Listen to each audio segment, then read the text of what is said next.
September 1944, Camp Reynolds, Pennsylvania. Hauptmann Ernst Weber stood at the window of the converted barracks, watching American guards direct newly arrived prisoners toward the mess hall. After 3 months as a prisoner of war, he had grown accustomed to the routine, the bland food, the endless waiting. What he had not grown accustomed to was the sheer abundance surrounding them. The guards ate the same food the prisoners received, sometimes better. The wastefulness alone would have fed a German battalion for a week. Weber believed, as did most of his fellow officers in the camp, that this was temporary. Elaborate theater. The Americans were putting on a show, displaying prosperity that surely could not be real, while they waged war on 2 fronts. Any day now the facade would crack, the supplies would dwindle, the guards would grow hungry, the war would turn, and they would go home to a victorious Germany that had weathered the storm through superior will and discipline.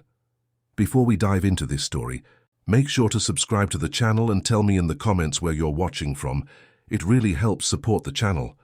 What Weber and his fellow prisoners could not possibly imagine was that they were about to witness something that would shatter every certainty they held about the conflict, their homeland, and the very nature of the industrial power that had captured them. A simple excursion would reveal a truth so overwhelming that some would spend decades trying to reconcile what they had been told with what they had seen with their own eyes. The announcement came on a crisp October morning during roll call. Camp Commandant Colonel James Patterson, a career officer with a reputation for fairness, stood before the assembled prisoners with an unusual proposition. The International Red Cross had approved a series of educational excursions for prisoners demonstrating good conduct. The first group of 30 officers would travel by bus to see one of America's greatest natural landmarks, Niagara Falls. The prisoners exchanged glances. Many had heard of the waterfalls, of course, geography lessons from their gymnasium days, but the idea of a sightseeing tour during wartime seemed absurd. Oberleutnant Karl Zimmermann, a fighter pilot who had been shot down over France, leaned toward Weber during dismissal. "This is a trick," Zimmermann whispered. "They want to show us something. Parade us around like trophies." Weber nodded slowly. Perhaps, but 30 prisoners traveling hundreds of kilometers through American territory. What could that possibly accomplish, except to show them how vast and untouched by war this continent remained? The thought unsettled him more than he cared to admit. The selection process was straightforward. Officers who had caused no disciplinary issues and had been in the camp for at least 2 months were eligible. Weber found himself on the list, along with Zimmermann and a handful of others he had come to know during the long weeks of captivity. Lieutenant Hans Krause, a submarine officer whose boat had been sunk in the Atlantic. Hauptmann Friedrich Becker, an infantry officer captured in North Africa. Each carried their own stories of how they had ended up in Pennsylvania, thousands of kilometers from home. The morning of the excursion arrived with unusual anticipation. The prisoners were given clean uniforms, their POW markings clearly visible. They boarded 2 military buses under light guard. Weber noticed immediately how casual the American soldiers seemed. No tension, no weapons at ready. The guards chatted among themselves, even smiled at some of the prisoners. One offered cigarettes. As the buses pulled away from Camp Reynolds, Weber pressed his face close to the window. He had seen glimpses of America during his transport from the coast, but always under tight security, always moving too quickly to observe much. Now, traveling on regular roads, he could see. The countryside rolled past, farms with enormous red barns, tractors sitting idle in fields already harvested, small towns with white churches and neat houses. What struck Weber most was what he did not see: no bomb damage, no shortages, no military convoys clogging the roads. They passed a civilian gas station where people were filling their automobiles as if fuel rationing did not exist.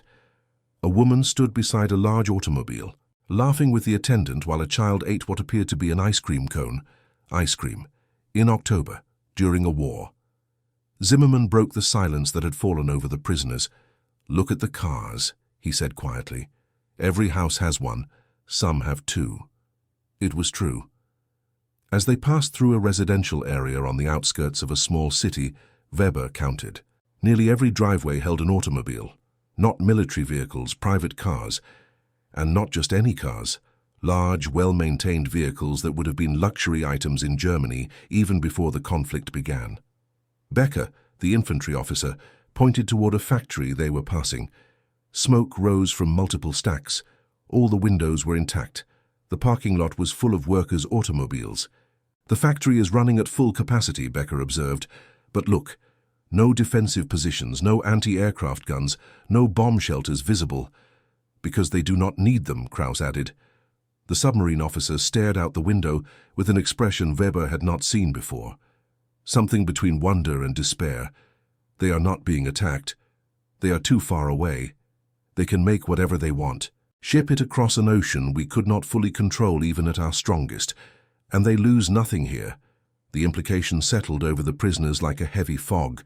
They had been told that America was struggling, that the industrial output was propaganda, that the luxury goods flowing to American forces were being stripped from a suffering civilian population.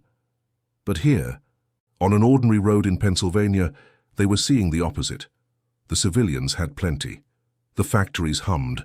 The country seemed barely touched by the conflict that had devastated Europe. Weber thought about his wife, Anna, in Hamburg. Her last letter, months old now, had mentioned the rations growing smaller, the bombing raids that sent them to shelters nearly every night, the constant fear, the pretending that everything would be fine when both of them knew the truth but could not say it aloud. Here, a child ate ice cream while a woman laughed at a gas station. The buses continued north. The American sergeant in charge of the group, a middle-aged man named Thompson, began pointing out landmarks. "That is Lake Erie ahead," he announced. "We will follow the shoreline for a while before turning east toward Niagara." The prisoners stared at the vast expanse of water. How many ships, Krauss wondered aloud, could cross a lake that size? How many tons of cargo? "The Americans have inland seas we cannot touch, cannot attack, cannot disrupt." Weber had studied logistics before the conflict began. He tried to calculate in his head what it meant to have such protected waterways, such abundant resources, such distance from the fighting. The numbers were overwhelming.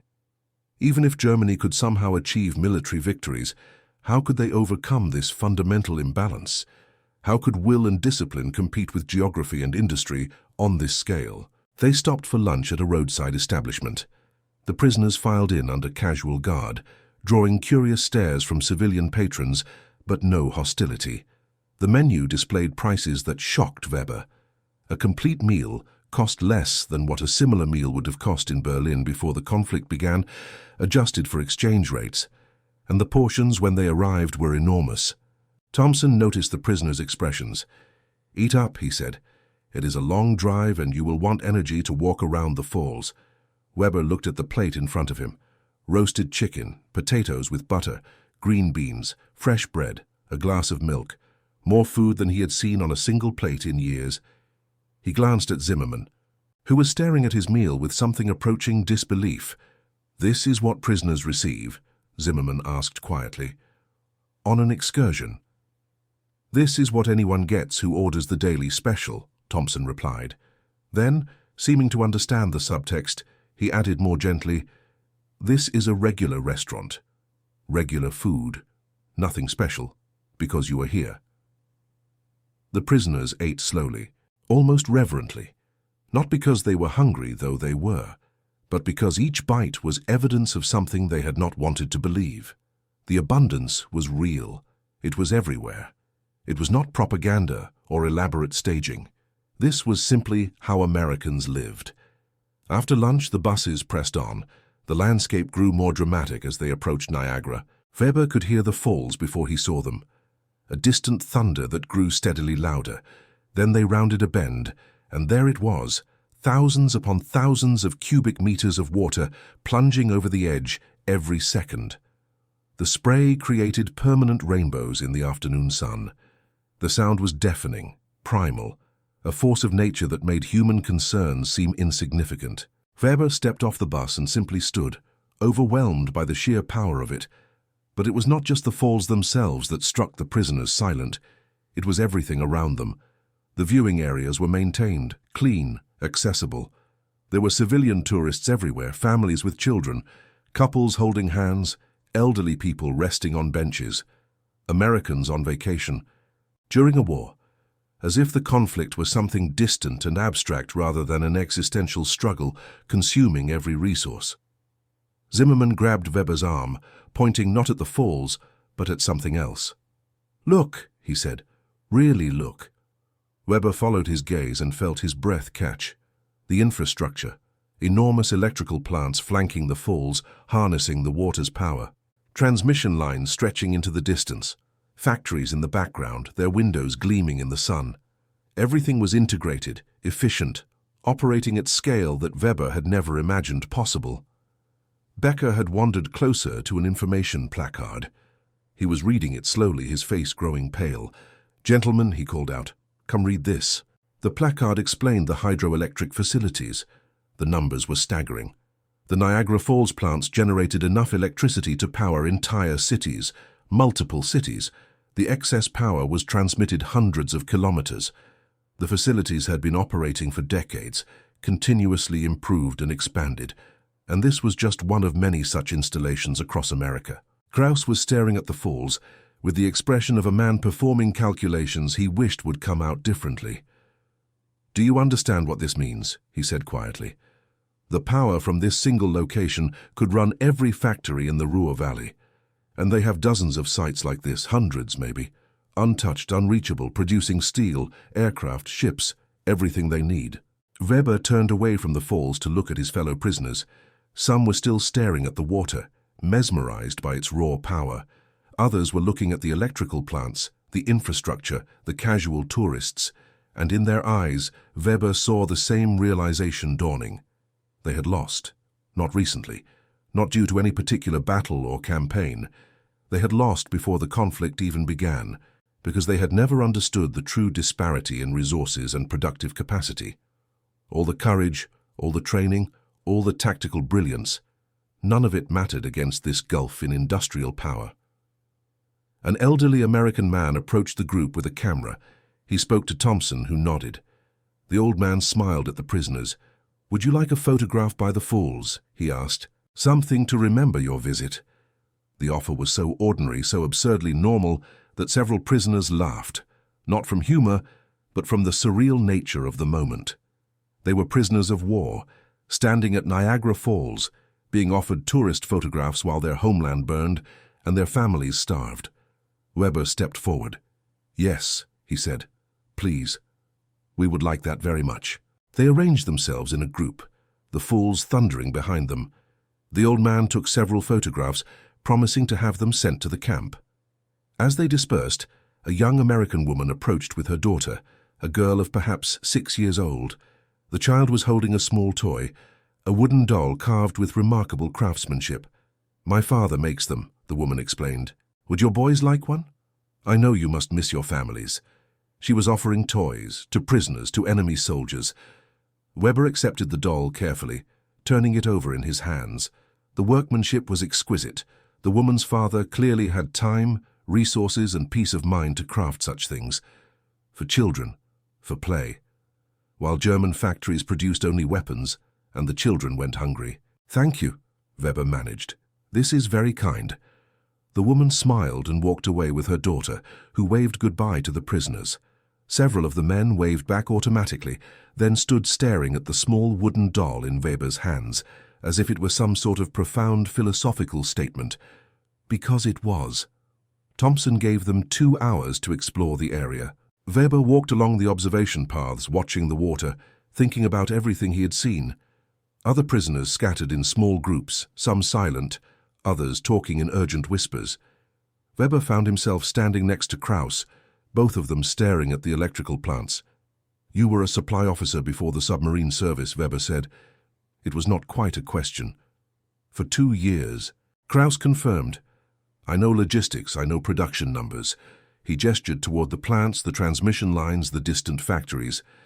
"This is what I tried to tell my superiors before the war, that America's industrial capacity was fundamentally different, not just larger, different in nature. But no one wanted to hear it. Why not? Because it meant we could not win." Krauss turned to face Weber directly. "We based our strategies on European models, on traditional warfare where courage and tactical brilliance could overcome material disadvantages. But this, he gestured around them, this is not a traditional war. This is an industrial process. They are manufacturing victory on an assembly line, and we have no assembly line that can compete. Weber looked back at the falls. The water never stopped. It flowed and flowed and flowed, generating power that lit cities and ran factories that built ships and planes and tanks. An endless supply, untouchable, protected by vast oceans on both sides and a productive capacity that grew stronger, while Europe's infrastructure crumbled. A young American couple walked past. The man in civilian clothes, the woman in a fashionable dress. They were eating cotton candy, laughing about something. The man glanced at the prisoners with mild curiosity, but no fear, no hatred. Just casual interest, as one might look at any other tourists. They are not even worried, Weber observed. Look at them. They know their country will win. They know they will be safe. Their confidence is not bravado. It is certainty based on simple mathematics. Zimmerman joined them, his usual fighter pilot swagger completely absent. I counted the aircraft on our way here, he said, flying overhead. Training flights, I think. Do you know how many I saw? 47 in a single day of travel. More planes in the air over one American state than my entire squadron had at full strength. The three men stood in silence, watching the falls, each lost in their own calculations and realizations. Around them, American families continued their vacations. Children played, tourists took photographs. Life continued normally because for America, the war was something happening far away. An inconvenience, perhaps, a sacrifice, certainly, but not an existential threat, not a daily terror, not the end of everything. The journey back to Camp Reynolds was quiet. The prisoners who had been so animated on the outbound trip now sat in contemplative silence. Weber watched the landscape pass by in reverse. The same towns, the same farms, the same casual abundance. But he saw it differently now. Not as a facade to be penetrated, but as a reality to be accepted. They stopped at the same roadside establishment for dinner. The portions were just as large, the waste in the garbage bins just as shocking. But now Weber understood. This was not the Americans trying to impress anyone. This was simply life in a country that had not been touched by the war in any meaningful way. A country that could afford to feed prisoners the same food it fed its civilians because there was enough for everyone. As they neared Camp Reynolds, Becker spoke up from the back of the bus. I will never speak of this, he said. Not in letters, not when we are repatriated. Who would believe it? They would think I was collaborating, making propaganda for the enemy. Several other prisoners murmured agreement. Because how could they explain? How could they make people who had not seen it understand that the war was not what they had been told, that the sacrifice and suffering they endured was for a cause that had been lost before it began, not through any failure of courage or will, but through simple, overwhelming industrial and geographical disparity? Weber thought about Anna again, about what he could write to her, nothing that would help, nothing that would not be censored or misunderstood.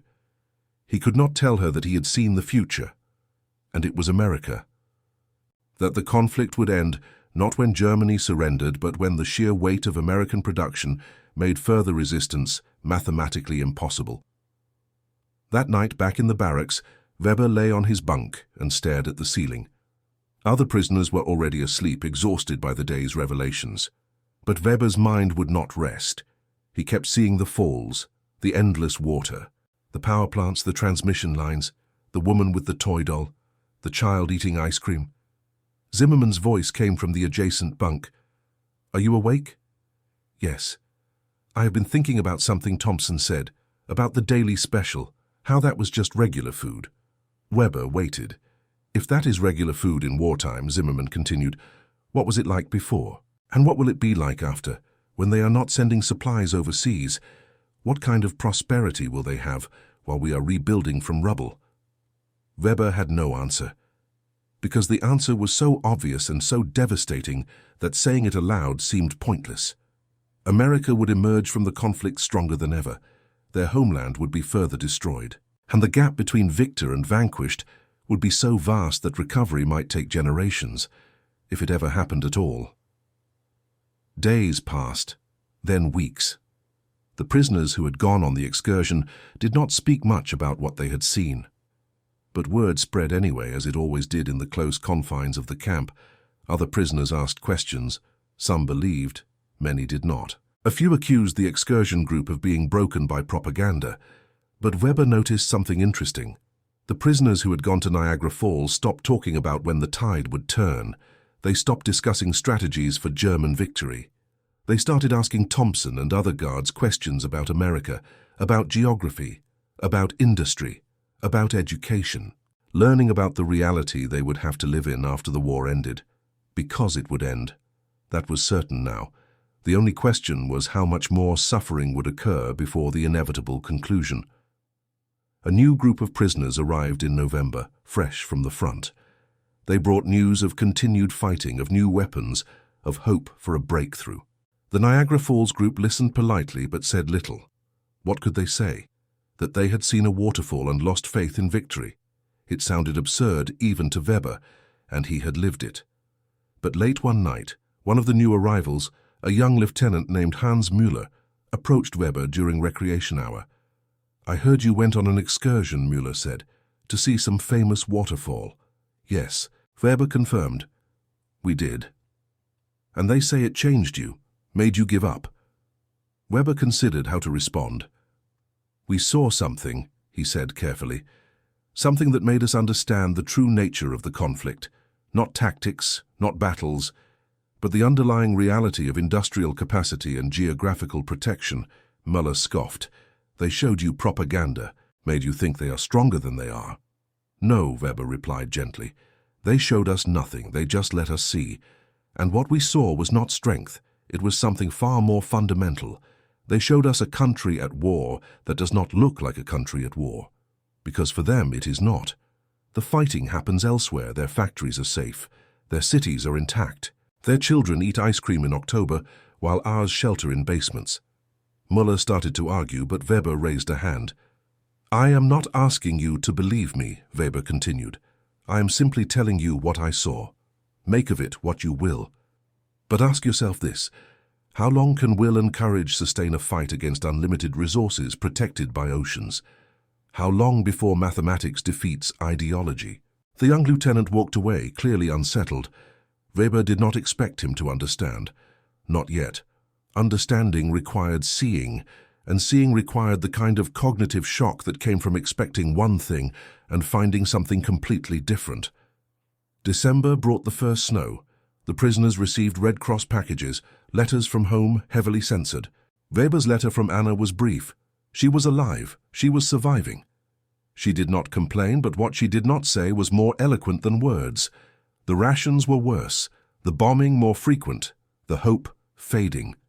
Weber sat in the recreation room, staring at the letter, and thought about the woman at Niagara Falls who had given them a toy doll. The casual kindness of someone who had never known hunger, never heard bombs fall, never watched her city burn. Not because she was better or worse than Anna, simply because she had been born on a different continent, one that oceans and industrial might had kept safe. Zimmerman sat down across from him. "You are thinking about home," he observed. "Always. I received a letter too." Zimmerman stared at his hands. "My father writes that they are confident, that new weapons will turn everything around, that victory is still possible." Weber said nothing. What could he say? That his father was wrong? That hope, however futile, might be all that kept people going? "Do you ever regret going?" Zimmerman asked. "To the falls? Would you rather not know?" Weber considered the question seriously. "I think about that often," he admitted. "Ignorance might be more comfortable. But no, I do not regret knowing the truth, even when the truth is painful." "What will you tell your family? After the war?" "Everything." Weber folded the letter carefully. "I will tell them about the waterfall, about the power plants, about the ice cream and the toy doll and the casual abundance. I will tell them so they understand, so they do not waste years wondering what went wrong or believing myths about betrayal and failure. We were simply outnumbered, outproduced, and outpositioned. Mathematics, not betrayal." Spring came to Pennsylvania. News filtered into the camp, though always delayed and censored. The conflict continued. More prisoners arrived. The accommodations grew more crowded. But the food remained adequate, the treatment fair, and the slow, grinding truth became impossible to deny. In April, Krauss stood up during a camp discussion and said what many were thinking but few would voice. "The war is over," he announced, "not officially, not yet, but in every meaningful way. It ended before we were even captured. We are simply waiting for the formality of surrender. The only question now is how many more will die before everyone accepts what those of us who saw Niagara Falls already know." Some prisoners shouted him down, others nodded silently. But Weber noticed that even those who shouted the loudest no longer talked about going home to a victorious Germany. They talked about going home, just that. Home to whatever remained after the formal end came. The camp commandant, Colonel Patterson, visited the barracks one evening in May. He brought newspapers, uncensored for once. The headlines told of German forces collapsing on multiple fronts, of cities falling, of the end approaching rapidly. Patterson looked at the assembled prisoners with something approaching sadness. "I know this is difficult news," he said, "but I want you to understand something. You will be treated fairly throughout. When this ends, and it will end soon, you will be repatriated as quickly as shipping allows. You will go home, and I hope," he added carefully, "that what you have seen here might help you rebuild, help you understand that the world can be different." Weber thought about Niagara Falls, about the endless water and the power plants and the woman with the toy doll. He understood what Patterson was suggesting, that they could take the knowledge of American abundance and industry back with them. Use it to build something different, something that did not rely on conquest and war, but on production and peace. It was a pleasant thought, perhaps even a possible one. But first, they had to survive going home to a broken homeland and explain to people who had not seen what they had seen why everything had happened the way it did. The formal surrender came in May. The prisoners gathered around a radio to hear the announcement. Some wept, some sat in stunned silence. A few cheered, grateful that the dying would finally stop. Weber simply closed his eyes and thought about Anna, about whether their home still stood, about what they would rebuild from the ashes. Repatriation took months. Space on ships was limited and priority went to more urgent matters. But by late 1945, Weber found himself on a transport ship heading across the Atlantic. The same Atlantic where Krauss's submarine had been sunk. The same ocean that had protected America while Europe burned. He stood on the deck, watching the waves, and thought about that October day at Niagara Falls. It seemed like a lifetime ago, though less than a year had passed. So much had changed, but the memory remained vivid. The thunder of the water, the power plants, the casual tourists, the child eating ice cream, all of it adding up to a single, inescapable truth that had shattered every certainty he once held. Weber reached Hamburg in December, 1 year after receiving Anna's last letter at Camp Reynolds. The city was devastated beyond recognition, entire neighborhoods simply gone. People shuffled through rubble, hollow-eyed, searching for food, for family, for any reason to continue. Weber found Anna in a displaced persons shelter, thin and exhausted but alive. They held each other for a long time without speaking. Because what was there to say? She had lived through one kind of war. He had seen another. Both truths, both terrible in their own way. Later, much later, when they had found a place to live among the ruins and began the slow process of rebuilding, Anna asked him about his time as a prisoner. "Was it very difficult?" she asked. Weber thought about how to answer, about what he could tell her and what she would understand. He decided on the truth. "They took us on an excursion," he said, "to see a waterfall. And that single day changed everything I thought I knew about the war and why we lost." Anna looked at him with confusion. A waterfall? So, Weber told her. About Niagara Falls, about the power plants and the tourists and the ice cream and the toy doll, about seeing a country at war that did not look like a country at war because the war was happening somewhere else. About understanding, finally, that courage and will could not overcome geography and industry. Anna listened in silence. When he finished, she was quiet for a long time. Then she said, "I think I understand. We were fighting against a place that had everything we did not. Distance, resources, safety. No amount of sacrifice could overcome that." "Exactly," Weber confirmed. And the tragedy is that so many died before enough people understood it.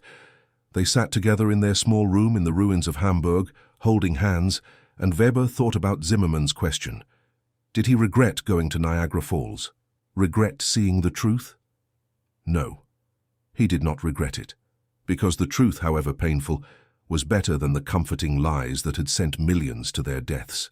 And perhaps if enough people understood the truth about industrial power and geographical reality, future generations might make different choices, might build instead of destroy, might recognize that prosperity came from production and peace, not conquest and war. It was a slim hope, but hope nonetheless. Weber lived until 1983. He never returned to America, never saw Niagara Falls again.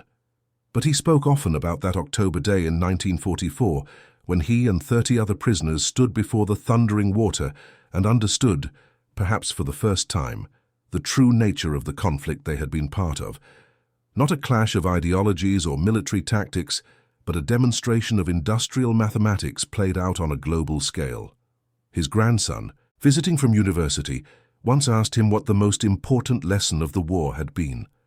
Weber thought about the question seriously before answering. Understanding the difference between what we believed and what was real, he said finally. We believed courage and will could overcome anything. We were wrong. Geography matters. Industry matters. A country that can show kindness to its prisoners because it has abundance to spare is demonstrating a power far greater than any army. That is what I learned at Niagara Falls. The grandson looked confused. At a waterfall? Weber smiled. Yes, at a waterfall. Sometimes the most profound lessons come from the most unexpected places. I went expecting propaganda or deception. I found truth, and that truth, painful as it was, helped me understand how to live afterward, how to build instead of destroy, how to value peace over glory. Years later, when Weber's story was recorded for a historical archive, the interviewer asked if he had any regrets about his time in the military. Weber thought carefully before responding. My only regret is that we did not understand sooner, that it took capture and a trip to Niagara Falls to see what should have been obvious from the beginning. All that suffering, all those deaths, for a cause that was lost before it began. Not through cowardice or betrayal, but through simple, overwhelming disparity in resources and geography. And what would you say to future generations? Weber leaned forward, his aged hands clasped together. Understand reality before committing to conflict. Recognize that will and courage, while admirable, cannot overcome fundamental imbalances in industrial capacity and geographical position, and never underestimate the power of abundance to shape outcomes. The side with enough food to feed prisoners well, enough electricity to light cities and run factories, enough confidence to send those prisoners on educational excursions, that side has already won. The fighting is just formality. Weber passed away in his sleep, peacefully, surrounded by family in a rebuilt Hamburg that bore little resemblance to the ruins he had returned to in 1945. His grandson kept the wooden doll that an American woman had given to him at Niagara Falls 40 years earlier. It sat on a shelf, a small reminder of a profound moment when the reality of industrial warfare became undeniable. And that concludes our story. If you made it this far, please share your thoughts in the comments. What part of this historical account surprised you most? Don't forget to subscribe for more untold stories from World War II, and check out the video on screen for another incredible tale from history. Until next time.